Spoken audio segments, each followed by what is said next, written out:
신약성경 에베소서 제2장 말씀을 읽겠습니다.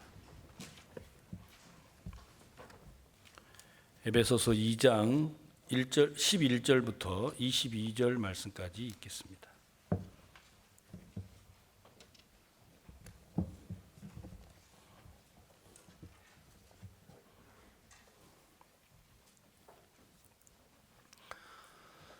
그러므로 생각하라. 너희는 그때 육체로 이방인이요 손으로 육체에 행한 할례당이라 칭하는 자들에게 무할례당이라 칭함을 받는 자들이라.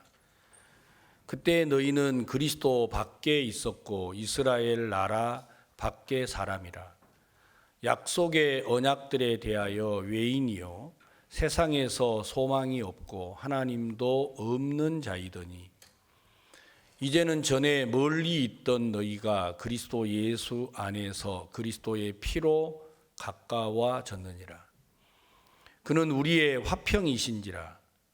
둘로 하나를 만드사 중간에 막힌 담을 허시고 원수된 것 곧 의문에 속한 계명의 율법을 자기 육체로 폐하셨으니 이는 이 둘로 자기의 안에서 한 새 사람을 지어 화평하게 하시고 또 십자가로 이 둘을 한 몸으로 하나님과 화목하게 하려 하심이라.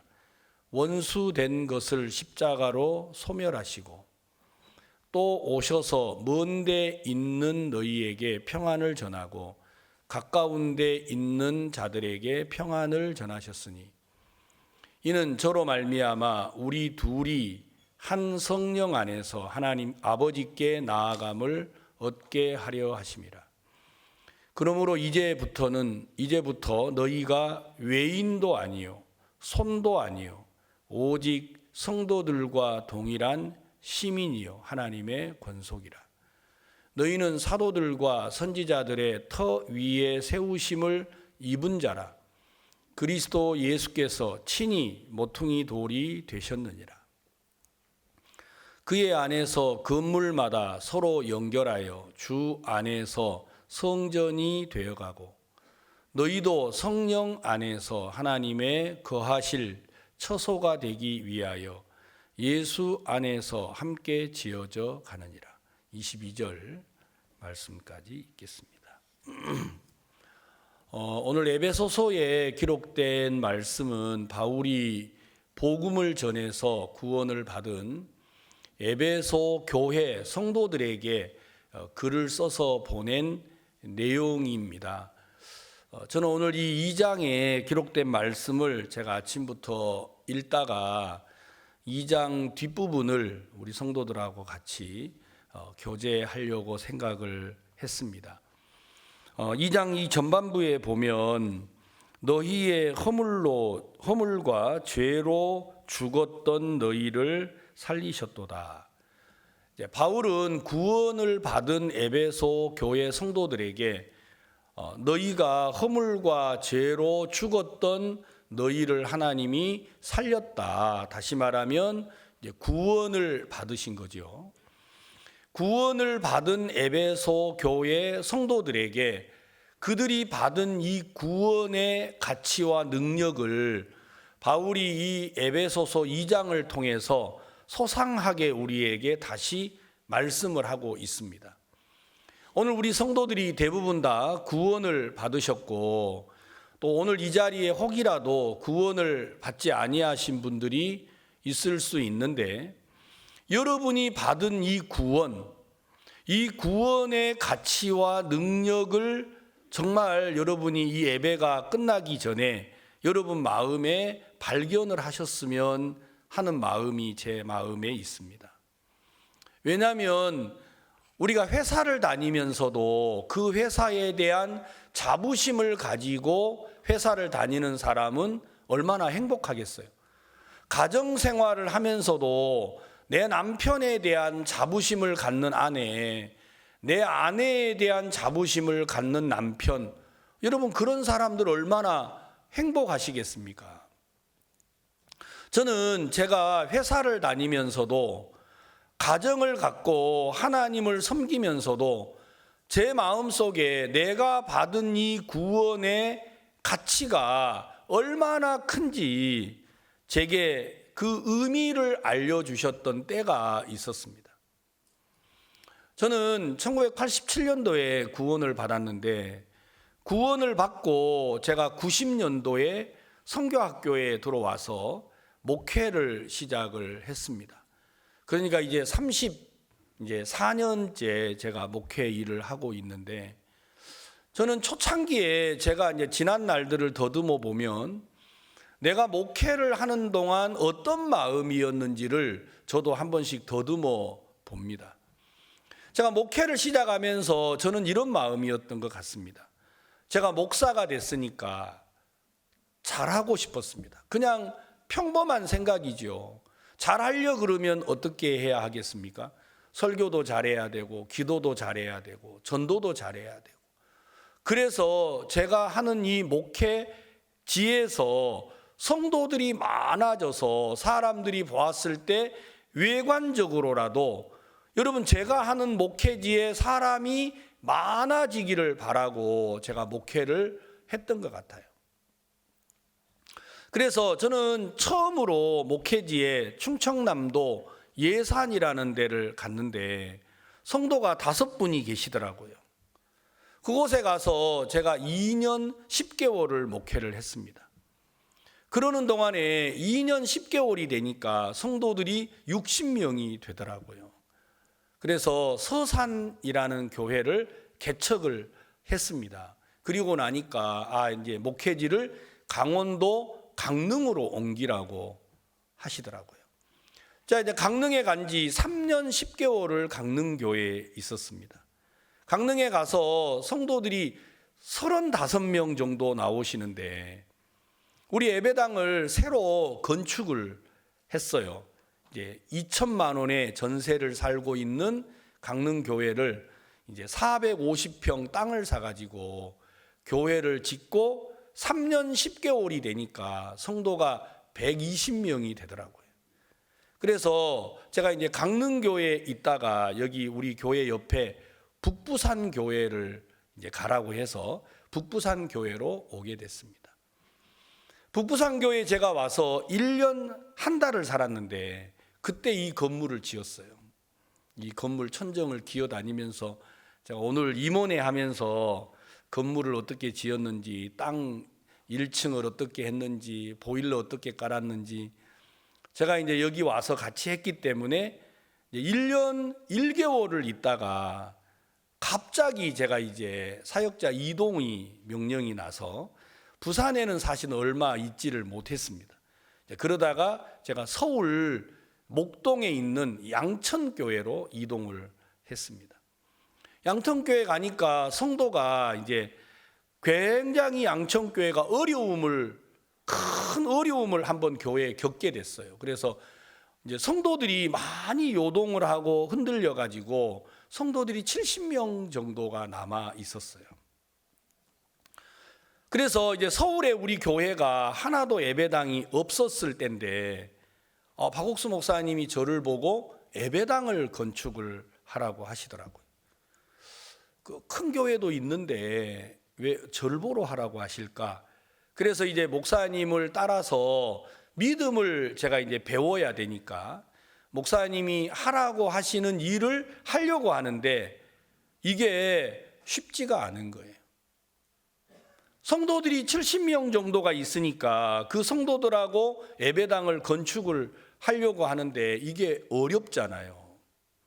그래서 목사님께서 땅을 사되 큰 땅을 사라고 하시더라고요, 제게요.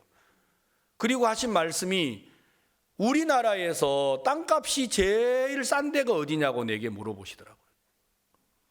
한국에서 제일 땅값이 싼데, 그러니까 저는 번뜩 떠오르는 게 제가 살고 있는 전라남도 안덕군 소한면 비자리 1169번지 우리 아버지가 살던 땅 한 평 가격이 230원이에요.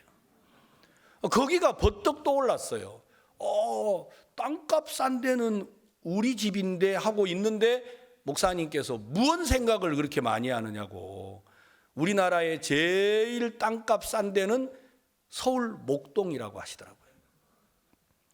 여러분, 강남 다음으로 땅값이 비싼 데가 지금 서울 목동이잖아요. 정말 땅값 비싸요. 그때 당시에 여러분 1999년도에 목동 땅값이 평당 3,500만 원 하더라고요. 거기에 목사님이 저를 보고 땅값이 제일 싸대요. 제가 너무 놀랐어요. 그래서 예? 하고 그러니까 그렇게 대답하라 그러더라고요. 저는 놀라가지고 예 그러는데 목사님이 물으면 그렇게 답을 해야 된다고 하는 거예요. 그래서 제가 이제 목동에 갔는데 우리 교회는 성도들이 너무 어려운데 건축을 하라고 하시는 거예요. 그래서 6개월 동안을 안 하고 다 있다가 갑자기 IMF가 왔어요. 그러니까 서울 땅값이 50%, 20% 막 이렇게 땅값이 팍팍팍 내려가는 거예요. 그래가지고 서울 여러분 신정 내거리 지하철역에 여러분 서울에서 지하철역에 땅을 사면 그걸 보러 뭐라고 그래요? 역세권이라 그래서 땅값이 더 올라가는 거예요. 이제 다른 데보다. 그래 2호선 지하철역 근처에다가 이제 땅이 나왔는데 IMF니까 완전히 땅값이 막 절반 이하로 탁탁 떨어져 가지고 그 바로 지하철역 앞에 380평 땅이 나왔는데 그 땅을 이제 뭐 그게 40몇 억 하던 땅이 갑자기 14억 8천에 나왔어요. 근데 그 돈이 어디 있어요? 그래가지고 우리 교회는 전세 5천에 월 750만 원 세 주고 있었거든요. 그러고 있는데 목사님이 그 땅을 사라고 하시는 거예요. 그래서 이제 땅을 믿음이 없으니까 못 사가지고 막 이제 주인하고 딜을 하고 해가지고 6개월 실랑이를 해서 10억 8천까지 깎았어요. 14억 8천짜리를. 그래 너무 기분이 좋아서 계약을 딱 해가지고 이제 계약서를 써서 제가 이제 목사님께 가니까 목사님이 이거 계약금 그 1억 800만 원 다시 환불해 오라고 하시더라고요. 저는 진짜 뭐 그 4억 깎았으니까 잘 깎은 거잖아요. 아무리 IMF지만. 그래 목사님께서 아니 자네가 처음부터 뭐라고 했느냐, 이거 믿음으로 제가 9억에 사본다 그랬거든요. 근데 믿음으로 9억에 산다고 해놓고 도저히 9억까지는 안 깎아줄 것 같더라고요. 그래서 이제 10억 8천에 깎아가지고 계약을 했어요. 했는데 목사님께서 아니 믿음으로 한다고 해놓고 왜 10억 8천에 이걸 계약을 해왔냐, 그러지 말고 가서 현금으로 계약금 돌려달라고 해라. 근데 이제 그냥 돌려달라고 하기가 너무 민망하잖아요. 그래서 이제 다음 아침에 가서 계약하고 오후에 사장님을 찾아가서 아유 아저씨 아무래도 제가 계약금을 돌려받아야 될 것 같습니다. 무슨 일이냐고. 우리 아버지가 너무 비싸다고 이걸 환불해 오라고 합니다. 그러니까 주인이 있다가 아니 도대체 아버지가 누구길래 이 땅이 아니 지하철역 앞에 있는 이 땅이 10억 8천이 비싸다고 하시느냐. 아버지 함자만 되면 자기가 깎아주겠대요. 도대체 어떤 분이길래 이걸 비싸다고 하시는지. 내가 이 동네에서 4대째 살고 있는데 이건 비싼 게 아니고 거저 죽는 거다. 그러니까 아버지 이름만 대달래요. 근데 도저히 아버지 이름을 댈 수가 없어요. 왜냐하면 하나님 아버지 했다가는 어때요? 이제 완전히 이게 막 이 아저씨가 나를 가만히 안 둘 것 같아요. 그래가지고 아유 괜찮습니다. 우리 아버지 이름 대도 잘 모르실 거고 그냥 이렇게 환불해 달라고. 그랬더니 아니 그게 아니고 내가 깎아준다고 하잖아요. 그 1억 8천을 깎아준다는데 왜 아버지 이름을 못 대느냐고. 우리 아버지는 이름을 대도 잘 모르실 거예요. 내가 모를 리가 없다. 이 동네 4대째 우리 조상이 살고 있는데 세상에 이 신정동에 아니 왜 내가 모르겠냐고. 이름만 대보라고 깎아준다고. 할 수 없이 이제 막 이분한테 막 돈을 받아야 되니까 밀리고 밀리다가 그 아버지가 하나님 아버지라고 그랬어요. 이 주인이 막 죄송합니다. 막 그때부터 이런 여기서 욕하면 안 되죠. 제가 막 그동안에 들어보지도 못한 욕을 막 얼마나 하시는, 네가 임마 목사 새끼였어 막 이러면서 막 네가 내 땅을 먹으려고 처음부터 이분이 막 너무 막 충격을 받고 하나님 아버지라는 말을 듣자마자 막 뭐 견디지를 못해 하시더라고요. 저도 막 너무 당황스러웠어요. 너무 화를 많이 내시니까. 아무튼 돈을 돌려달라고. 이분이 막 담배를 막 연시 피면서 내가 이런 개, 소, 닭 막 다 찾는 거 이제 막. 근데 이제 문제는 이분이 알고 봤더니 아침에 이제 그 1억 8천을 받아가지고 그 급한 사업하시는 분인데 급하게 돈을 메꿔 버린 것 같아요. 그냥 이제 돈을 못 돌려주시는 거예요, 이제요. 그러니까 이분이 막 내가 이제 저는 돌려달라 그러고 이분은 이제 뭐 안 돌려줘. 그러니까 부동산 주인이 중간에 너무 딱한지 그 주인을 데리고 나가더라고. 나가서 밖에서 형님, 아니 사람 낳고 돈 낳지. 지금 형님 여기서 이거 물러주면 형님 이거 부도 납니다. 그러니까 그 돈 1억 8천 있어도 살고 없어도 사는데 형님 1억 손해보고 저 개새끼 막 죄송합니다. 저 사람 그저 8천만 원 손해보고 이거 좀 어떻게 합시다 그래가지고 9억 8천에 깎아왔어요. 그 자리에서. 그래서 저한테 이야기하더라고. 목사님 우리 형 저 1억 손해보고 목사님도 한 8천 손해보고 해서 9억 8천에 하자라는 거예요. 뭐 한순간에 1억이 내려왔어요. 그래도 저는 그 돌려받아야 됩니다. 1억 8천 그거 계약금 돌려주세요. 그러니까 막 주인이 또 막 화를 내시다가 또 담배를 피니까 부동산 주인이 데리고 나가더라고요. 형님 그 돈 8천에 인생이 죽고 사는 것도 아니잖아. 그러니까 형님 한 5천 손해보고 저 자식 저거 한 3천 손해보고 해가지고 깎아왔어요. 또 5천을 딱 깎아왔어요. 그래가지고 이거 9억 3천에만 하자라는 거예요. 난 이거 그게 아니고 나는 이거 돌려받으려고 왔다. 그 돌려주라 계약금. 그러니까 막 이 주인이 있다가 야 이 자식아 내 임마 헌금한다 이 자식아 하면서 이래가지고 그 3천만 원을 마저 깎아가지고 9억에 이제 그걸 주시더라고요. 그래가지고 이제 그 계약을 했어요. 그래서 이제 집을 줬죠.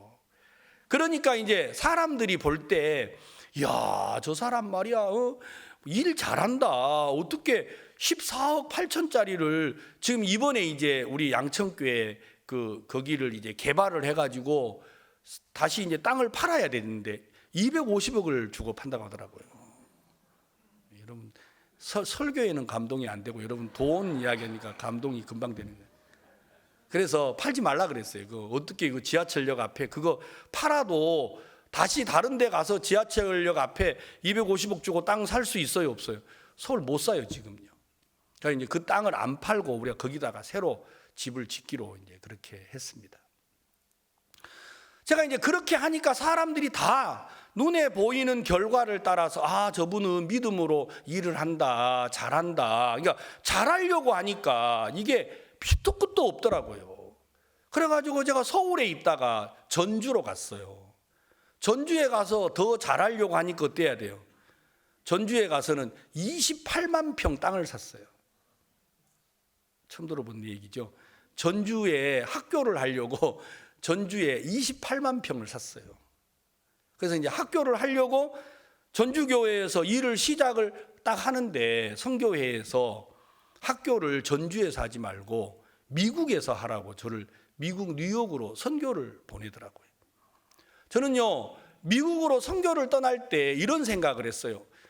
내가 막 성경의 사도행전에 보니까 성령이 역사하니까 방언이 여러분 방언이라는 말은요 여러분도 알지 못하고 나도 알지 못하는 이상한 말이 아니고 방언은 다른 언어를 방언이라고 그래요. 다른 언어.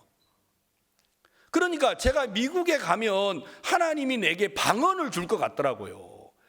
존 F 케네디 공항에 내가 막 딱 트랩에 내리는 순간 내 입에서 막 하와이유가 나오고 막 이게 뭔가 영어가 저는 진짜 나올 줄 알았어요. 그래서 선교를 떠날 때 저는 두려움이 없습니다. 왜냐하면 내가 미국에 가면 하나님이 내 입을 열어서 말을 하게 할 줄을 믿습니다 하고 갔는데 영어가 안 나오는 거예요. 그때부터 이제 어려움이 시작이 됐어요. 정말 한국에 있을 때는 좋았는데 미국으로 가는 순간부터 이제 모든 게 어려워지는 거예요. 그래서 제가 결국은 2006년도에 미국에 선교를 갔다가 2008년 4월 달에 선교를 실패하고 한국으로 돌아오게 됐습니다. 한국으로 돌아와서 이제 선교회가 내게 당신은 첫째로 목사로서 자격이 없다. 그래서 오늘부터 목사의 직을 내려놔라. 두 번째로 당신은 선교사로서 자격도 없다. 그러니까 선교사로서도 자격을 내려놓고 성도들하고 똑같이 직장 생활을 다시 하라고 선교회에서 이렇게 이제 내게 명령이 내려왔어요. 여러분, 많은 사람들이 기쁜 소식 선교회와 다른 교회가 무슨 차이가 있느냐고 물어봐요. 저는 많은 차이가 있겠지만 우리 교회 목사님들은 하나님의 뜻 앞에서 내가 옳든 그르든 모든 걸 내려놓고 자기를 비우는 법을 가르쳤습니다. 저는 그래서 제가 목사를 그만두고 직장을 가야 했습니다. 그래서 여기 창원에 가면은 대동백화점이라고 있는데 제가 이제 전기기술자거든요. 그래서 대동백화점에 다시 전기기술자로 취직을 해서 제가 만 3년 6개월을 회사를 다시 다녔어요.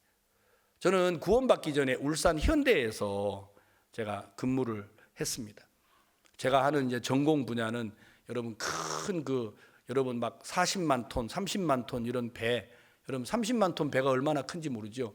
배 길이가 자그마치 530m, 배 길이가 옆에 뭐 폭은 뭐 80m 이런 이제 큰 배를 움직이는 이제 배 엔진 이제 엔진 룸을 만드는 전문을 제가 했습니다. 그러니까 저는 전기 일렉트릭 전공을 했는데 이제 제가 목회를 하면서 20년을 보냈으니까 그거 보내고 갑자기 회사를 가려고 하니까 이제 오갈 데가 없잖아요. 나이는 들고. 정말 어려웠어요. 그래서 저는 제가 이제 오늘 아침에 여러분들에게 말씀을 에베소서를 전하려고 제가 이 글을 읽다가 무슨 생각이 들었느냐면 제가 지나온 과정이 좀 생각이 나는 거예요. 내가 구원을 받고 이 교회에 와서 목사가 됐는데 내가 목사가 돼서도 내 마음을 더듬어 보니까 저는 잘하고 싶은 마음이 참 많았더라고요. 그러니까 나를 구원하신 하나님의 능력, 내게 일하신 예수 그리스도의 은혜보다도 내가 그 예수님을 힘입어서 저도 잘하는 사람이 되고 싶은 거예요. 그러니까 구원을 받고 교회에 있는 시간이 길어지는 것만큼 예수님도 소중하지만 누구도 소중해요? 나도 소중한 거예요. 내가 무시받고 업신여기고 천대받으면 나는 나를 구원하신 예수님도 버려야 되는 상황이 오는 거예요. 제가 그 상황에 점점 마음이 끌려가니까 너무 어려웠어요. 사람들이 어제까지 저를 목사님으로 부르다가 오늘은 어이 하고 부르는데 그게 무슨 대단하지 않겠지만 제게는 그게 힘이 들더라고요. 부끄럽고 창피하고. 하나님이 왜 내 삶을 여기다가 두셨나? 왜 나를 이곳에다가 하나님이 나를 이끌고 계시나? 저는 그게 싫었습니다. 그래서 내가 이 교회를 얼마나 있을까? 이렇게 가지고 내가 교회에 못 있겠구나. 교회를 떠나야겠다는 생각이 들더라고요. 그런데 사랑하는 내 부모들이 여기 계시고 내 형제들이 여기 있고 사랑하는 내 자녀들이 여기서 신앙을 하고 있는데 내가 도저히 그 결정을 하기에는 용기가 없는 거예요. 그러고 있는데 어느 날 제가 말씀을 들었어요. 그 말씀이 뭐냐면 바로 요한복음 21장에 베드로에 관한 말씀이었어요. 베드로는 물고기를 잡다가 예수님이 제자로 불렀습니다. 3년 3년을 그가 예수님을 따라다녔는데 예수님을 따라다니는 동안 베드로는 즐거웠지요. 왜냐하면 죽은 자를 살리고 안진뱅이를 일으키고 소경의 눈을 띄우신 예수님과 함께 동행한다라는 게 얼마나 좋았습니까? 그래서 그들은 예수님이 유대인의 왕이 되기를 바랬습니다. 그런데 유대인의 왕이 되기를 바라는 예수님이 목자를 치리니 양의 떼가 흩어지리라. 내가 너희들보다 먼저 갈릴리로 가겠다고 말씀하셨죠. 그리고 예수님이 십자가에 못 박혀 돌아가실 것을 말씀하셨어요. 그러니까 베드로가 뭐라고 그랬죠? 주여, 그리하지 마십시오. 베드로는 진심으로 예수님이 돌아가시는 걸 원치 않았어요. 그때 예수님께서 사탄아, 너는 나를 넘어지게 하는 자다. 너는 내 뒤로 물러가라. 네가 하나님의 일을 생각하지 않는다고 말했단 말입니다. 그러니까 베드로는 예수님의 제자로 부름을 입었으면서도 그 마음속에 예수님과 함께 따르고 함께하고 먹고 어려움을 겪으면서도 베드로 마음속에 뭐가 있는 거예요? 하나님을 위하고 주를 위하는 마음보다 베드로 마음속에 예수님으로 인하여서 자기를 위하는 마음을 가지고 있는 거예요.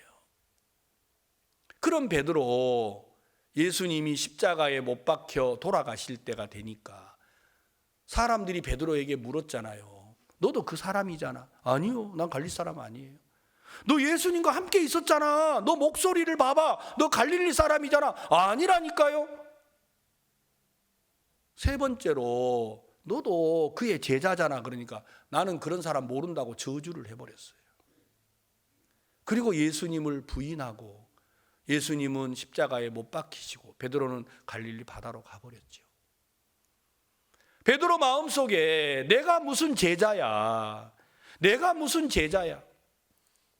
저는요, 정말 제가 직장에 가서 매일 그 생각했어요. 내가 무슨 사역자야. 내가 무슨 선교사야. 나는 그럴 자격이 없어. 나는 이 교회에서 아무 도움이 안 되는 사람이야. 저는 늘 그런 마음에 사로잡혀 있었습니다. 그런데 베드로가 물고기를 잡고 있는데 한 마리도 안 잡히는 거예요. 가서 잘 되면 좋은데. 그때 잡은 것이 있느냐? 없습니다. 배 오른편으로 던져라. 배 오른편에 그물을 던지니까 물고기가 가득 잡혔습니다. 그때 베드로가 예수님인 걸 알게 됐죠. 그리고 그가 바다에 뛰어내려서 예수님이 계시는 육지로 오니까 예수님이 불을 피우고 조반을 준비하고 생선을 굽고 떡을 구워놓고 베드로를 기다리고 있었습니다. 그때 예수님이 베드로에게 물었잖아요. 요한의 아들 시몬아, 네가 이 사람들보다 나를 더욱 사랑하느냐고요. 저는 제 마음에도 한번 질문을 예수님이 하시는 것 같더라고요. 임민철 목사, 너 선교사도 아니고 목사도 아니고 네가 성도로서 지금 하나님 앞에 있는데 너 나 사랑하냐? 저는 전 같았으면 예 목사님, 하나님 보세요, 내가 복음을 전하니까 5명 있는 교회가 60명이 됐습니다. 내가 복음을 전하니까 하나님이 이렇게 예배당을 짓게 했습니다. 불가능한 일을 하게 했습니다. 저는 진짜 그 마음을 가지고 있었습니다. 그런데 내가 주를 사랑하느냐고 베드로에게 물었을 때 베드로가 대답을 할 수 없었어요. 예, 사랑합니다. 나 말고 누가 당신을 사랑하겠습니까? 만약에 베드로가 예수님을 부인하지 않았더라면 그렇게 답을 했겠죠.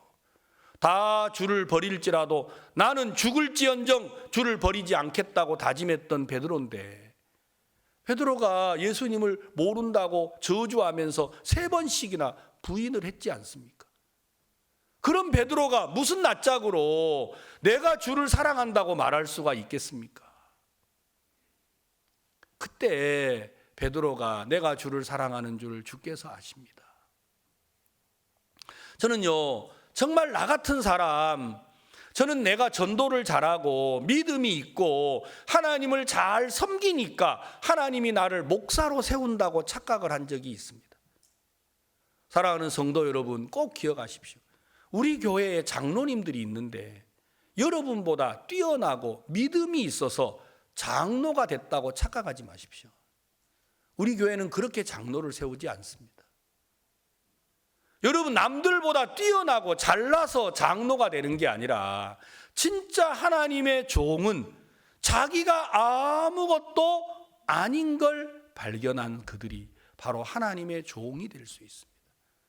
그래야 교회를 위하고 성도를 위하고 가정을 위하고 자기 자신이 어떤 일 앞에서도 자기를 내려놓고 하나님의 말씀을 먼저 생각하는 분이 되겠죠.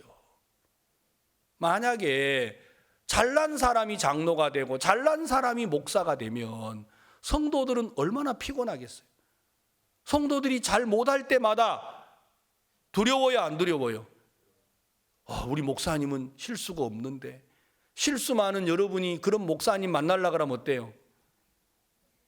힘들지요. 잘해야 되니까요. 그런데 여러분, 허물 많은 목사 밑에 있으면 어때요? 목사도 그런데 뭐. 그러니까 여러분 마음속에 얼마든지 무시하고 업신여기고 여러분 조롱하고 멸시할 수 있어요. 그러나 그런 하나님의 종에게서 하나님이 나타나면 여러분들이 순종하고 따르고, 내가 이건 저 사람을 따르는 게 아니라 저를 통해서 일하시는 하나님을 따르는 게 되는 거예요. 하나님은 내게 무엇을 가르치기를 원했냐? 내가 잘해서 은사가 있어서 능력이 나타나서 내가 이 교회 안에 목사로 인정받기를 원한 게 아니고, 저런 사람이 목사야? 저런 사람이 목사라면 나도 일할 수 있겠어. 무시받고 업신여기고 천대를 받아야 될 사람을 통해서 하나님의 능력이, 저건 저 사람을 통해서 일한 게 아니야. 저건 저 사람의 능력이 아니야. 이건 하나님의 능력이야. 그래서 여러분들이 순종하고 따르고 그의 말을 두려워하고 함께하는 게 바로 신앙이라는 거예요. 하나님은 제 삶에 부끄러움을 많이 주셨어요. 저는 잘나고 똑똑한 사람이 되려고 했는데 하나님이 저를 부끄럽게 하고 창피하게 하시더라고요. 그래서 제가 성도들 앞에 설 때마다 자신이 없어요. 여러분들에게 왜 이렇게 했느냐고, 이렇게 살면 안 된다고 말하기가 주저가 되는 거예요. 왜? 나도 그렇게 바르게 못했기 때문에. 사랑하는 성도 여러분, 적어도 부산 대연교회 성도들은요, 자기의 연약함을 인하여 자유로워야 돼요. 왜? 저는 여러분보다 더 못났으니까요. 그래서 우리는 잘난 사람이 되기 위해서 여기 모여야 되는 게 아니고, 못난 우리가 하나님의 은혜를 입고자 여기에 와 있는 거예요. 바울은 이렇게 말했어요. 자, 보세요. 2절, 그때에 너희가 그 가운데서 행하여 이 세상 풍속을 쫓고 공중의 권세 잡은 자를 따랐으니 지금 곧 불순종의 아들들 가운데서 역사하는 영이라. 자, 그때에 우리가 구원을 받기 전에 우리는 어떤 사람이었느냐? 너희가 그 가운데서 행하여 뭘 쫓았어요? 이 세상 풍속을 쫓고 공중의 권세 잡은 자. 여러분, 공중 권세는 마귀가 잡고 있습니다. 여러분이 세상을 향하는 그 마음, 사탄이 여러분들을 이끌고 가고 있는 거예요. 바울이 에베소 교회 성도들에게 말했어요. 너희가 어떻게 살았냐? 그때에, 그 말은 허물과 죄로 죽었던 너희를 살리기 전에 너희들은 어떻게 살았냐? 사탄의 종된 삶을 산 거예요. 자, 이러면 3절 보세요. 전에는 우리도 다 그 가운데서 우리 육체의 욕심을 따라 지내며 육체와 마음에 원하는 것을 하여 다른 이들과 같이 본질상 진노의 자녀. 자, 누가 사탄의 자녀냐? 사람들은 마귀 자녀라 그러면 좀 화가 나고 기분 나빠해요. 그러나 사단의 인도를 받는다라는 건 무슨 뜻이냐면요, 육체와 마음이 원하는 대로 사는 거예요. 따라해 보세요. 육체와 마음이 원하는 대로 자, 우리 대학생들 이게 워크숍 하러 와서 졸지 말고 자, 다 같이 다시 시작. 육체와 마음이 원하는 대로.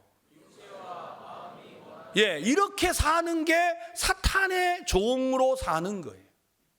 사람들은요, 우리나라 사람들에게는 마귀는요, 막 머리를 요즘에 어제 제가 지하철 타고 오다 보니까 머리를 하얗게 물들이는 여자들도 있대요. 얼마나 무서운지 왜 머리를 까만 머리를 왜 하얀 머리로 물들였나 이게 좀 이해가 안 가요. 뭐 머리를 길게 내렸는데 저런 사람이 밤에 나타나면 얼마나 무섭겠어요. 그러니까 우리나라 사람들은 귀신 그러면 어때요? 막 머리를 싹 풀고 피를 흘리면서 민철아 하고 막 이러면 그건 우리는 귀신 같은 이런 생각을 하는 거예요. 여러분, 귀신은 그렇게 안 나타나요. 귀신이 무슨 바보입니까? 절대 귀신은 그렇게 안 하고, 귀신은 여러분에게 어떻게 하느냐면 육체와 마음이 원하는 대로 살게 하는 거예요. 그러니까 요즘 아이들의 꿈이 뭐예요? 마음대로 살도록 내달라는 거예요. 마음대로. 그게 마귀를 따라가는 거예요.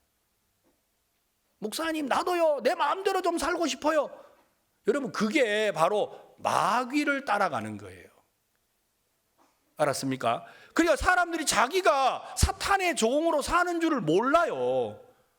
그냥 오직 꿈이 뭐예요? 마음대로 살고 싶은 거예요. 마음대로. 앞으로 뭐 하고 싶으냐? 뭐 하고 싶은 것도 없어요.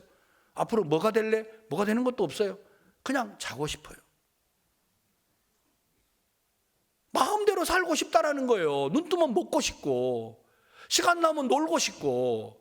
그게 이 시대의 젊은이들이에요. 다 사탄에게 완전히 사로잡혀 있는 거예요. 몰라요. 본인을 보고 사탄에 잡혀 있다 그러면 다 놀라지요. 기분 나쁘고. 내가 그럼 뭐 귀신이야? 내가 무당이야? 왜 날 보러 사탄에게 잡혔다고 그래? 여러분, 무당처럼 하면 마귀인지를 금방 알지요, 여러분이. 안 그래요? 육체와 마음이 원하는 대로 사는 게 바로 사탄의 종으로 사는 거예요. 이게 써져 있잖아요. 전에는 우리도 다 그 가운데서 우리 육체의 욕심을 따라 지내며 육체와 마음에 원하는 것을 하여 다른 이들과 같이 본질상 진노의 자녀였습니다. 이런 우리를 4절 다 같이 읽어보겠습니다. 시작. 긍휼에 풍성하신 하나님이 우리를 사랑하신 그 큰 사랑을 인하여 다음 허물로 죽은 우리를 그리스도와 함께 살리셨고 너희가 은혜로 구원을 얻은 것이라. 이게 너무 감사한 건데요, 은혜로 구원을 받아 놓으니까 여러분들과 제가 그 가치를 모르는 것 같아요. 뭐라고요? 자, 은혜로 구원을 받았으니까 가치를 모르는 거예요. 제가 어떨 때 이렇게 해외 여행을 갔다 오면 성도들이 초콜릿을 선물을 줄 때가 있어요. 그러면 제가 그걸 가지고 와서 제 아내를 보고 여보 이거 우리 그 이에 있는 링컨 학생들 좀 줘라. 여보 뭐 링컨들만 입이에요. 이게 교회 사는 사람이 얼마나 많은데 그래도 학생들이 그 목사님이 어디 갔다 오면 그 기다리는 게 있다. 그 아들 줘라. 그래서 제가 이제 줘요. 근데 우리 아이들은 고마움이 없어요. 왜? 먹는 거 외에는 없어요. 이제 그런 게 갖다 주고도 되게 좀 아쉬운 거예요. 왜냐하면 그걸 여러분들은 그냥 초콜릿 하나 먹는 거지만 남미에서 이번에 지금 베네수엘라 이야기 제가 지난주 드렸잖아요. 보통 그 나라의 생활 수준을 따질 때 평교사의 월급을 따집니다. 평교사의 월급. 우리나라는 평균 교사의 월급이 대략 450 정도 돼요. 잘 사는 나라죠. 그런데 베네수엘라에 우리 이용재 선교사님 아시죠? 여러분, 우리 부산 무궁화회관 대전도 집회 첫 번째 구원받은 선교사입니다. 이 선교사님 아들이 이 엘리야인데 선교사님은 파라과이에서 돌아가셨습니다. 그래서 파라과이 우리 수양관에 뼈를 묻었습니다. 첫 번째 선교사라서 우리가 많이 울었어요.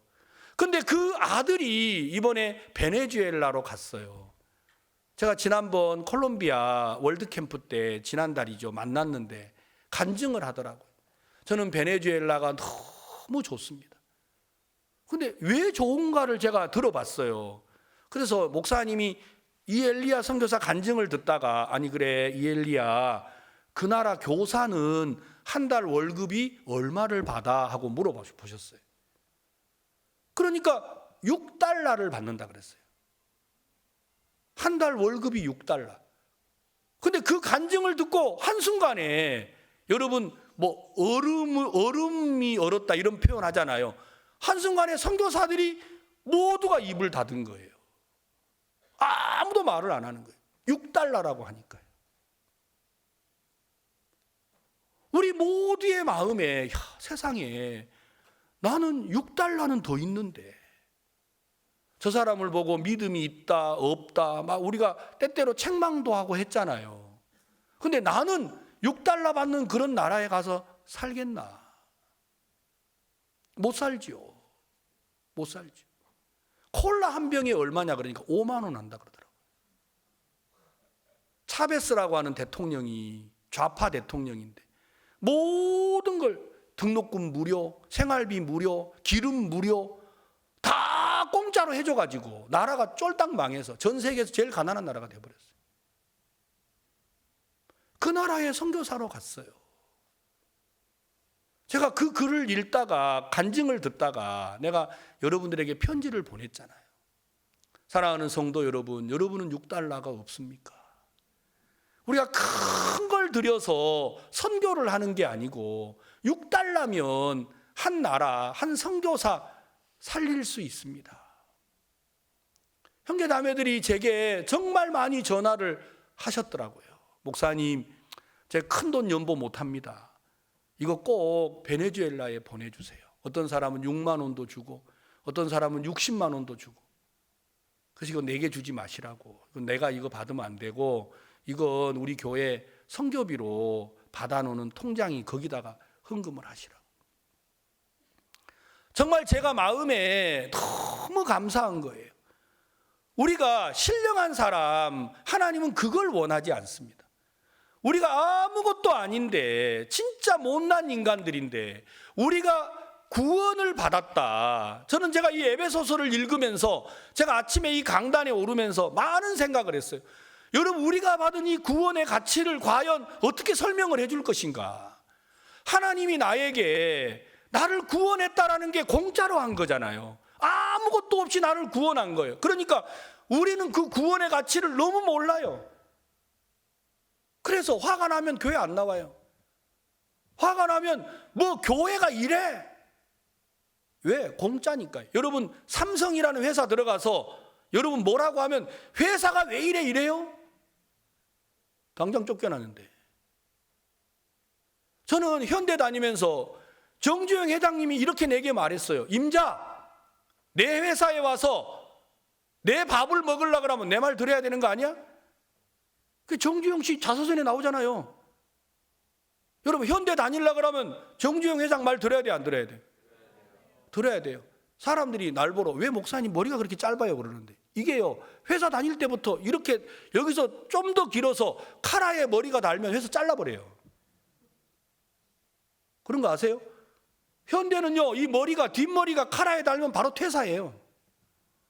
전부 다 머리를 짧게 하고, 사장, 과장 이런 게 어디 있어요? 전부 다 뭐 사장이 뭐 멋지게 막 그런 거 없어요. 다 머리 짧아야 돼요. 딱 한마디예요. 임자, 내 회사에 들어와서 내 밥 먹으려고 그러면 뭐 해야 된다고요? 내 말 들어야 된다는. 그러니까 그분이 하라 그러면 하는 거예요. 안 되는 게 없어요. 그래서 세상에 제일 무서운, 세계에서 유일한, 여러분 아산만을 막은 사람이 정주영 씨잖아요. 여러분 48km 바다를 막았어요. 막았는데 세계에서 제일 뛰어나다고 하는 건축 토목학자들이 모여서 2년 반 동안 이걸 막으려고 그랬는데 못 막았어요. 왜? 48km 바다를 막아 놓으니까 여러분 바닷물이 들어왔다가 나갈 때는 어때요? 아무것도 없이 싹 쓸어가 버리는 거예요. 못 막았어요. 정주영 씨가 그랬어요. 야, 임자 이것도 못해? 여러분 세계 뛰어난 공학자들도 못하는데, 그래서 그 저 현대에 가서 미포조선소 그 수리 들어온 배 하나 가져와봐. 그 배 가지고 와가지고 배에다가 돌 담고 물 담아가지고 가라앉혀 버렸어요. 가라앉히니까 그 배, 여러분 200m, 300m 되는 배를 물이 밀고 나갈 수 있어요, 없어요? 못 나가는 거예요. 그래서 물 메꿔. 그래가지고 거기다가 딱 배 가라앉히고 해가지고 2시간 만에 메꿔 버렸어요. 2년 반 동안 못한 거. 그래서 전 세계의 건축 역사에 아산만이 들어가 있어요. 그래서 세계 학자들은요, 정주영 씨를 영웅이라고 그래요, 영웅. 우리나라는 노동자들 돈 뺏어간 사람이라고 하지만 어렵게 나라를 이끌어서 세웠던 분들이 우리와 다른 생각을 가지고, 여러분 그들은 아무것도 가진 게 없으니까 자기를 믿고 살지 않았어요. 세상 사람도. 여러분 구원을 받은 성도들이 은혜로 구원을 받아 놓으니까 이 가치를 너무 모르는 거예요. 바울이 에베소 교회를 향하여서 안타까운 마음이 있었어요. 너희가 그 은혜로 인하여 믿음으로 말미암아 구원을 얻은 게 아니냐. 이거는 그 다음에 뭐라고 돼 있죠? 8절, 너희가 그 은혜를 인하여 믿음으로 말미암아 구원을 얻었나니 이것이 너희에게서 난 것이 아니요 하나님의 선물이라. 행위에서 난 것이 아니니 이는 누구든지 자랑치 못하게 함이니라.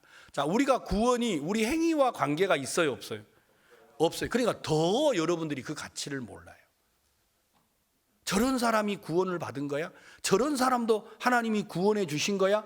그러니까 깨끗하고 온전하고 여러분이 봤을 때 능력 있는 사람을 죄에서 건졌다 그러면 사람들이 이해가 가요. 그런데 반듯하지도 못하고 삶도 똑바르지 아니한 사람들을 그 은혜로, 예수 그리스도의 십자가의 보혈의 은혜로 우리를 구원을 하셨단 말이에요. 그러니까 우리가 구원을 받고도 우리가 받은 이 구원의 가치를 너무 모르는 거예요. 그래서 여러분들이 좀 힘들면 여러분들이 육체와 마음이 원하는 대로 가려고 하지 예수 그리스도에게로 여러분의 마음을 돌리려고 하지 않는다라는 거예요. 여러분, 우리의 마음을 보면 예수님이 가까이 오고 있는 게 느껴져요. 왜냐? 우리 성도들 마음이 점점 어느 쪽으로 가요? 육체와 마음이 원하는 쪽으로 가요. 이제는요, 예배도 소중하지 않아요. 일요일 오전 예배 이거 하나요? 여러분 조금 있다가 적 그리스도가 세상을 다스리면 여러분 예배하지 못할 때가 옵니다. 정말입니다. 여러분 이 시대의 교회가 왜 이렇게 타락한 줄 알아요? 방송 때문이에요. 방송이 나오면서 기독교가 타락으로 안일함으로 흘러서 코로나 시기에 교회가 10,000개가 문을 닫았어요. 여러분 두려워하십시오. 여러분들은 어떻게 하든지 간에 신앙생활을 할 수 있을지 모르겠어요. 그러나 여러분의 아들들도 딸들도 신앙을 할 수 있을지는 여러분 양심에 물어보세요. 여러분 손자들이 교회를 섬길 수 있을 거라고 여러분 한번 생각해 보세요. 여러분들이 해야 되는 신앙은 여러분들도 위하는 거지만 여러분 자녀들, 여러분 손자들에게도 영향을 미칠 거예요. 주님이 오시기 임박한 이때 우리는 이 믿음을 바르게 세워야 합니다. 바울은요, 에베소 교회를 향하여 그 마음이 있었어요. 여기 자 11절, 그러므로 생각하라. 너희는 그때 육체로 이방인이요 손으로 육체에 행한 할례당이라 칭하는 자들에게 무할례당이라 칭함을 받은 자들이다. 자, 이제 무할례당이라 이 말은 유대인이 아니었다 이런 말이고, 이방인이었다라는 말은 여러분 이제 우리는 완전 지금 현재 에베소 교회는 유대인들을 두고 하는 말이 아니에요. 이방 지방에 있었던 사람들이 구원을 받았다 이 말입니다. 그래서 이방인이고 너희들은 할례와 관계가 없었다. 할례라는 말은 하나님의 약속과 거리가 멀었던 사람들이, 우리를 두고 지금 하는 얘기입니다. 그때 너희는 그리스도 밖에 있었고 이스라엘 나라 밖의 사람이라 약속의 언약들에 대하여 외인이요 세상에서 소망이 없고 하나님도 없는 자이더니. 맞지요? 이제는 전에 멀리 있던 너희가 그리스도 예수 안에서 그리스도의 피로 가까워졌느니라. 자, 여러분 이렇게 구원받은 거 맞죠? 이게 하나님의 은혜로 이렇게 된 겁니다. 14절, 그는 우리의 화평이시라. 둘로 하나를 만드사 중간에 막힌 담을 허시고 원수된 것 곧 의문에 속한 계명의 율법을 자기 육체로 뭐 하셨어요? 자, 여러분 한국 교회가 제일 큰 맹점이 뭐냐? 이 부분이에요. 예수님의 십자가에 못 박히심은 그의 육체로 계명, 다시 말하면 율법을 폐했다고 돼 있습니다. 근데 지금 한국 교회는 전부 다 법에 매여 있어요. 성경에 이렇게 적혀 있는데 하나님은 우리가 율법을 지켜서 의의를 얻도록 한 게 아니라 예수 그리스도를 믿음으로 의의를 얻도록 했습니다. 우리가 어떻게 계명을 지켜서 의의를 얻을 수가 있겠습니까? 여러분 이 자리에 완전한 사람 아무도 없습니다. 몰라요. 또 혹시라도 있으면 제가 용서를 빌게요. 저는 완전하지가 않아요. 여러분들은 완전하세요? 우리 다 똑같아요. 여러분 더한 사람도 없고 덜한 사람도 없어요. 제발 교회 와서 너는 왜 그래 하고 판단하지 마세요. 그러지 말고 나도 너 같아 하고 이렇게 말하세요. 뭐라고요? 나도 너랑 똑같아. 별 수 없어요. 사람은 다 같아요. 그래서 우리는 너는 왜 그래 라고 말해야 되는 게 아니고 자매, 형제, 나도 그래. 그래서 우리가 예수님을 바라보자 하고 예수님에게로 우리 마음이 옮겨가야 합니다. 그게 그리스도인들이 가져야 될 마음이에요. 그래서 14절, 그는 우리의 화평이신지라 둘로 하나를 만드사 중간에 막힌 담을 하시고 원수된 것 곧 의문에 속한 계명의 율법을 자기 육체로 폐하셨으니 이는 이 둘로 자기 안에서 한 새 사람을 지어 화평하게 하시고 둘로 하나를 만들었습니다. 이게 새 사람이라는 거예요. 아시겠습니까? 나를 새롭게 한 게 아니고 둘을 하나로 만들었어요. 아시겠습니까? 이게 이제 로마서 8장에 이렇게 적혀 있는데 이게 손을 넣으시고 로마서 8장 3절에 율법이 육신으로 말미암아 연약하여 할 수 없는 그것을 하나님은 하시나니 곧 죄를 인하여 자기 아들을 죄 있는 육신의 모양으로 보내어 육신의 죄를 정했다 이렇게 적혀 있잖아요. 그러니까 하나님이 예수님을 보낼 때 우리와 똑같은 몸으로 예수님을 보내신 거예요. 그리고 죄로 물든 우리를 어디다가 합했어요? 예수님의 육체에다가 합해버렸단 말이에요. 둘로 뭘 만들었어요? 하나를 만드신 거예요. 알겠습니까? 여러분이 구원을 받았단 말은 나도 있고 예수님도 있고 이런 게 아니에요. 예수 그리스도를 죄 없는 우리 육체의 모양으로 보내서 죄로 물든 우리를 예수님의 육체에다가 정해버렸다는 거예요. 그래서 우리는 예수님과 우리가 뭐가 된 거예요? 하나가 된 거예요. 둘로 하나가 됐단 말입니다. 알겠습니까? 그래서 예수님이 십자가에 못 박히실 때 누구도 못 박힌 거예요?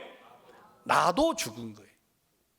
그래서 그리스도인이 자기를 믿는 게 제일 미련하게 되는 거예요. 내가 이미 예수와 함께 죽었는데 내 생각, 내 판단, 내 결정을 따라가는 건 사탄에게 속는 겁니다. 나는 죄인인 것 같아요. 그런데 그건 내 판단이고 죄로 물든 나를 하나님은 뭐라고 하시는지 그 하나님의 결정을 믿는 걸 보고 믿음이라고 하는 겁니다.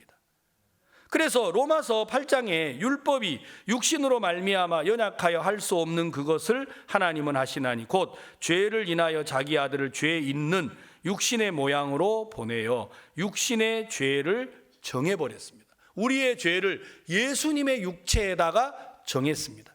그래서 예수님이 십자가에 못 박힐 때 하나님은 예수님이 못 박혔다고 하시지 않고 우리가 죽었다고 말하는 겁니다. 성경에 죄의 싹슨 뭐예요? 사망이에요. 자, 죄는 사망을 지불을 해야 사라지는 거예요. 여러분 죽었습니까? 예수와 함께. 그때 여러분 마음에 믿음이라는 게 형성이 되는 거예요. 그런데 사탄은 매일 우리를 속여요. 이게 죽은 거야? 여러분 눈으로 나를 보고 나를 인정하지 말고 하나님의 말씀으로 나를 인정하는 걸 보고 믿음이라고 합니다. 자, 조금 더 읽겠습니다. 16절 또 에베소서 2장 16절 또 십자가로 이 둘을 한 몸으로 하나님과 화목하게 하려 하심이라.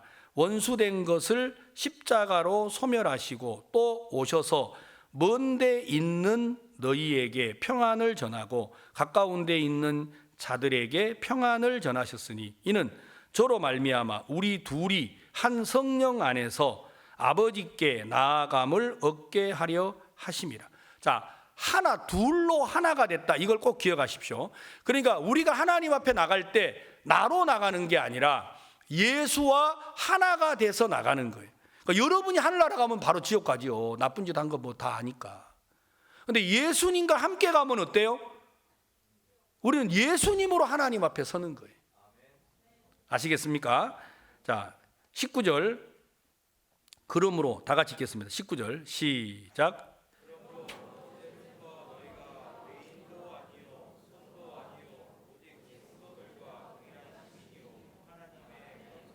자, 이제 여러분 이 19절 이게 좀 자막을 놔둬 보세요. 성경이 이제 우리에게 무엇을 이야기하려고 하느냐? 여러분이 그리스도의 은혜로 구원을 받았다 하는 말을 들으셨죠. 그리고 이걸 믿었어요. 근데 이제 하나님은 이걸 뭐라고 설명을 우리한테 하고 싶으냐면 너희는 손도 아니요 외인도 아니요 하나님의 시민이요 하나님의 권속이라고 말했어요. 그러니까 하나님은 우리에게 뭘 이야기해 주고 싶으냐면 너는 하늘나라 시민이야.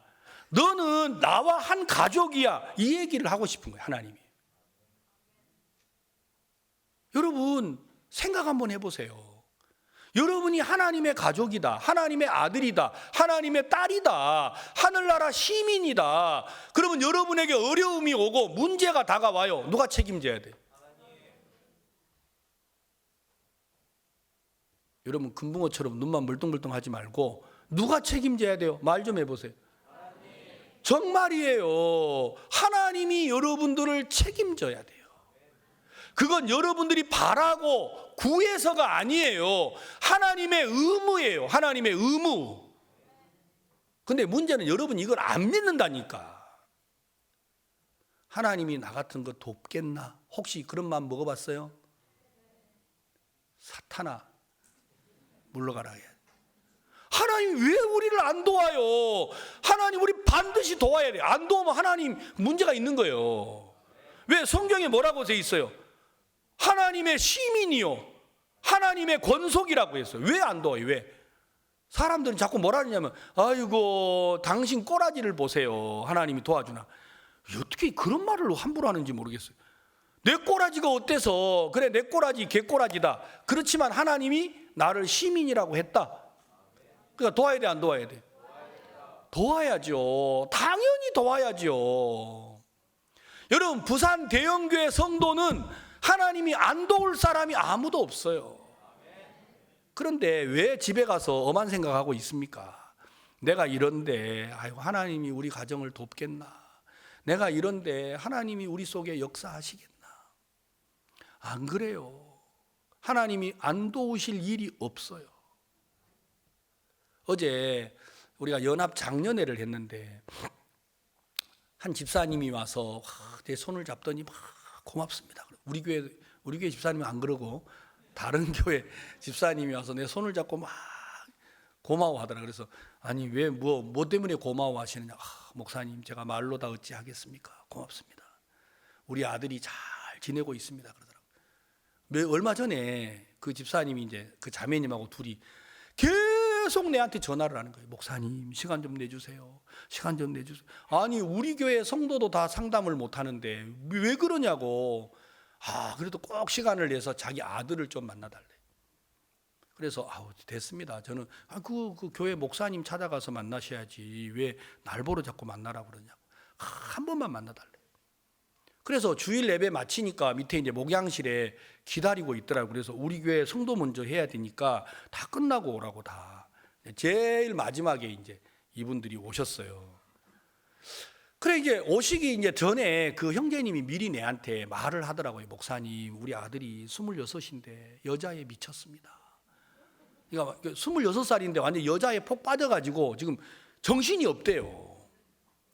그래서 내가 이제 그 말을 미리 들었어요. 아, 오늘 그 이제 아들을 데려오는 이유가 단칼에 잘라가지고 그건 마귀 사탄이니까 쫓아내. 너는 이제 뭐 세상 여자를 사귀면 안 돼. 이렇게 말해주기를 바라는 것 같아요.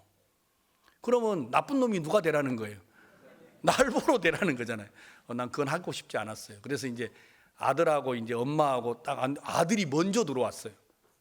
궁금한 거예요. 이제 코로나니까 마스크를 끼고 있어서 아니 도대체 얼마나 그 멋있는 사람이길래 이렇게 여자에게 폭 빠져 사나. 그래가지고 형제 그러지 말고 내 얼굴 좀 알도록 마스크 좀 벗어봐라 그랬더니 이 아들이요 마스크를 딱 벗는데 이야 전 진짜 남잔데 반했어요. 너무 잘생긴 거예요. 저도 모르는 사이에 이야 너 너무 멋있다 내가 그랬어요. 근데 엄마가 뒤따라오면서 아이고 참 꼴값을 떨어요 꼴값을 이러는데 아들이 그 말을 듣다가 목사님 들었죠? 우리 엄마하고 나하고는 항상 대화가 이래요. 아니 목사님이 멋있다 하는 게 그새 못 참아가지고 입에서 뭐예요? 꼴값을 떨고 있네요.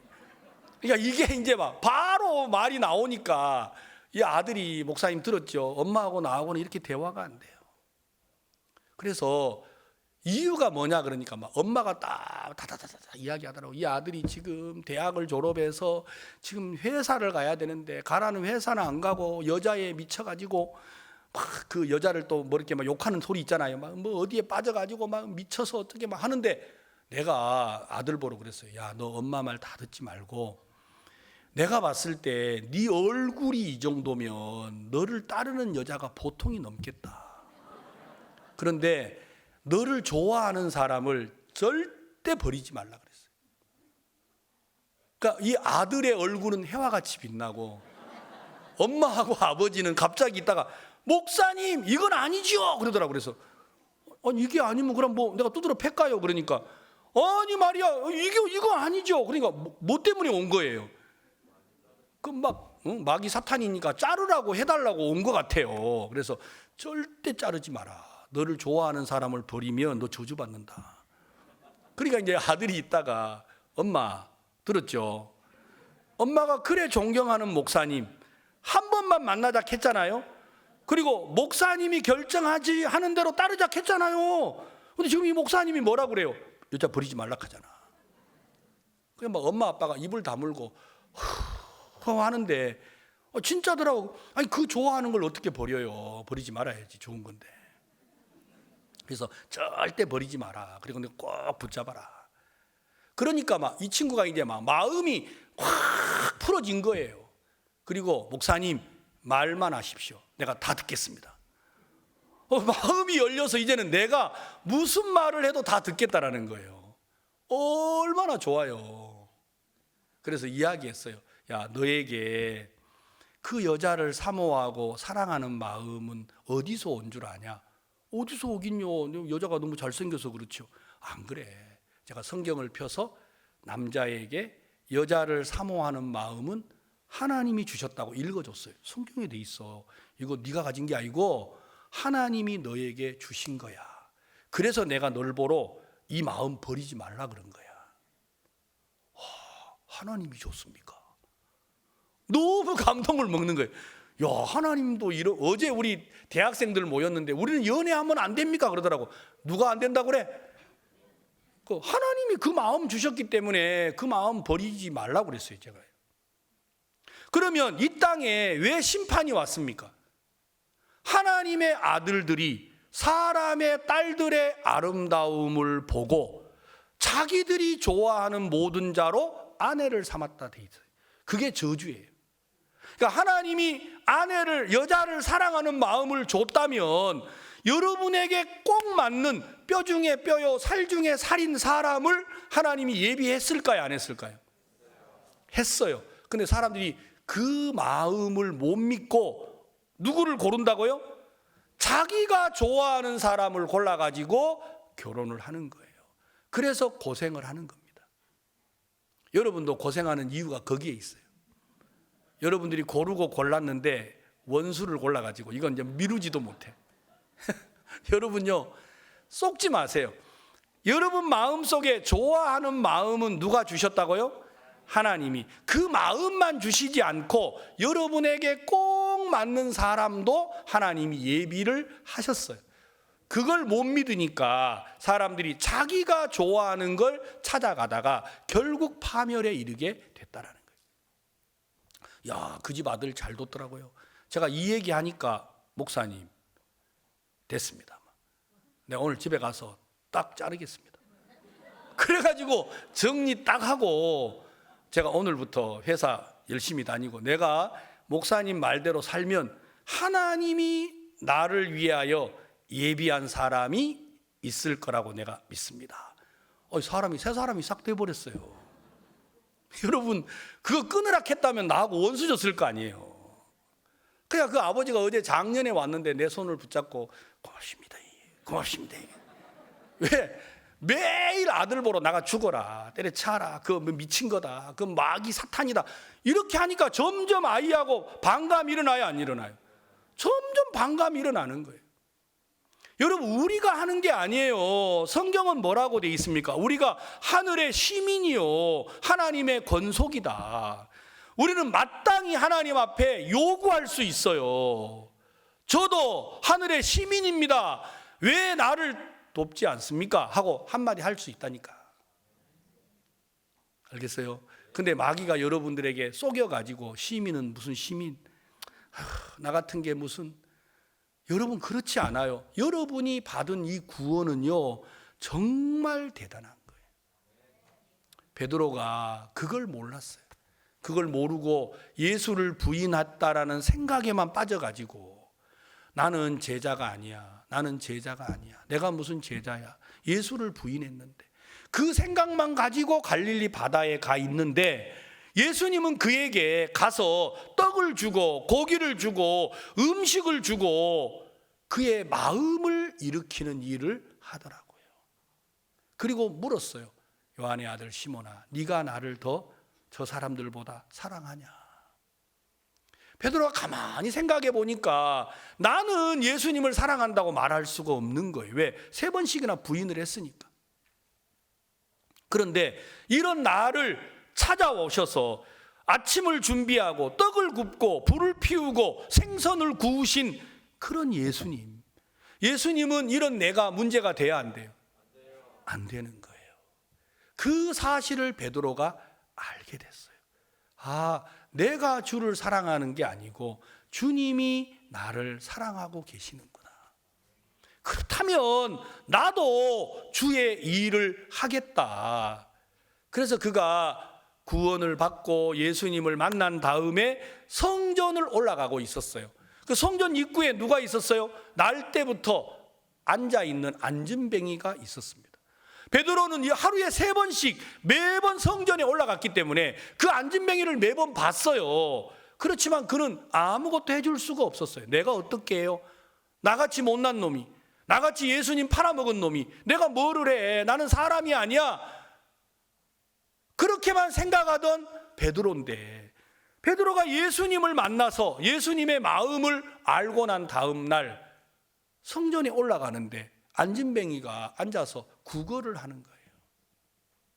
그때 베드로가 뭐라고 합니까? 은과 금은 내게 없거니와 내게 있는 것으로 내게 주노니 곧 나사렛 예수 그리스도의 이름으로 걸으라. 여러분요, 역사는 하나님을 믿는 자를 통해서 나타나는 겁니다. 여러분, 능력자를 통해서 나타나는 게 아니에요. 하나님의 역사는 믿는 자를 통해서 나타나는 거예요. 여러분, 하나님과 여러분은 하나입니다. 여러분들은 하늘의 시민이요 하나님의 권속입니다. 담대하십시오. 여러분 마음속에 하나님을 믿는 그 믿음이 여러분들을 어떤 문제 앞에서도 당당하게 하고 떳떳하게 하고 하나님의 능력을 덧입도록 이끌어 줄 겁니다. 바울은 이 에베소 교회를 향하여 이 소망을 전하고 싶었어요. 에베소 교회가 정말 이방인으로서 무할례자로서 육체와 마음이 원하는 대로 끌려갔던 사람들인데 너희가 그리스도의 은혜로 구원을 받은 것 아니냐. 네가 구원을 받았다는 말은 둘로 하나가 됐다라는 것이다. 그러면 너는 하늘의 시민이고 너는 하나님의 권속이야. 에베소 교회가 이 사실을 믿음으로 그들이 환난을 이기고 문제를 이기고 두려움을 이길 수가 있었습니다. 오늘 우리 성도들 마음에도 여러분의 열심과 의지와 각오가 여러분들을 이기게 하는 게 아닙니다. 여러분 마음속에 내가 하나님의 권속이요 하늘의 시민이라는 사실을 믿는다면 하나님 우리를 돕지 않을 이유가 아무것도 없잖아요. 우리가 어려울 때 하나님이 우리를 도우실 수밖에 없어요. 우리가 그 하나님을 믿고 발을 내디디면 하나님이 우리를 통해서 놀라운 일을 나타내실 겁니다. 바울은 이걸 우리에게 전하고 싶었어요. 그래서 20절 너희는 사도들과 선지자들의 터 위에 세우심을 입은 자라. 그리스도 예수 안에 그리스도 예수께서 친히 모퉁이 돌이 되셨느니라. 그의 안에서 건물마다 서로 연결하여 주 안에서 성전이 되어가고 너희도 성령 안에서 하나님의 거하실 처소가 되기 위하여 예수 안에서 함께 지어져 가느니라. 여러분 예수 안에서 함께 지어져 간다. 이 말은 이방인의 충만한 수가 들어오기까지 여러분 이 복음이 전해지는 거예요. 여러분 이방인의 수가 다 차면 복음은 끝이 납니다. 그리고 유대인들이 구원을 받게 되는 것입니다. 지금은 유대인의 때가 아니라 이방인의 때입니다. 여러분과 제가 구원을 받을 수 있는 은혜가 아직은 열려 있습니다. 그래서 우리는 복음을 전해야 하고 사랑하는 우리 이웃들에게 이 소식을 전해야 합니다. 사랑하는 성도 여러분, 절대로 여러분들이 믿지 말아야 될 게 하나가 있는데 하나님이 이런 나를 도우시겠나 이런 의심을 버리십시오. 하나님은 반드시 여러분들을 도와줍니다. 하늘의 시민이요 하나님의 권속이기 때문에 하나님이 나를 돕지 않을 이유는 1도 없습니다. 반드시 하나님은 우리를 돕습니다. 내가 이렇게 악한데도요, 악하지만 나는 하나님의 시민이고 하나님의 권속이에요. 아멘. 이렇게 믿음이 없는데도요, 그렇죠. 믿음 없는 사람을 도와줘야지. 믿음 있는 사람은 자기 믿음으로 잘 살잖아요. 그래서 여러분 마음속에 맞아, 내가 믿음이 없으니까 하나님이 나를 돕지. 그래서 믿음의 사람이 되도록 하시는 게 하나님이에요. 하나님은 여러분 정말 우리 모두의 마음에다가 에베소 교회만 하나님이 이렇게 이끄신 게 아니고 우리의 믿음도 이렇게 이끌기를 원하셨습니다. 저는 오늘 아침에 이 글을 읽으면서 그렇구나. 우리가 받은 이 구원, 하나님이 우리를 하늘의 시민으로 하나님의 권속으로 우리를 불렀는데 우리가 이 사실 하나를 믿지 못해서 구원을 받고도 여전히 우리가 우리 자신에게 매여 살아가고 있다면 이것이 바로 부끄러움이고 하나님 앞에 돌이켜야 될 마음이라는 생각이 들었습니다. 우리 성도들 모두가 다 소망을 가지고 담대하게 복음 앞에 서시면 좋겠습니다. 다 같이 기도하겠습니다. 눈을 감으시고 여러분이 받은 이 구원을 다시 한번 더듬어 볼 수 있는 시간이 되시기를 바랍니다. 움직이지 마시고 모두가 다 한번 자신의 가치, 내가 받은 이 구원의 능력, 정말 내가 하나님의 시민으로 하늘의 권속으로 살고 있는지를 한번 돌아보시는 시간을 갖겠습니다.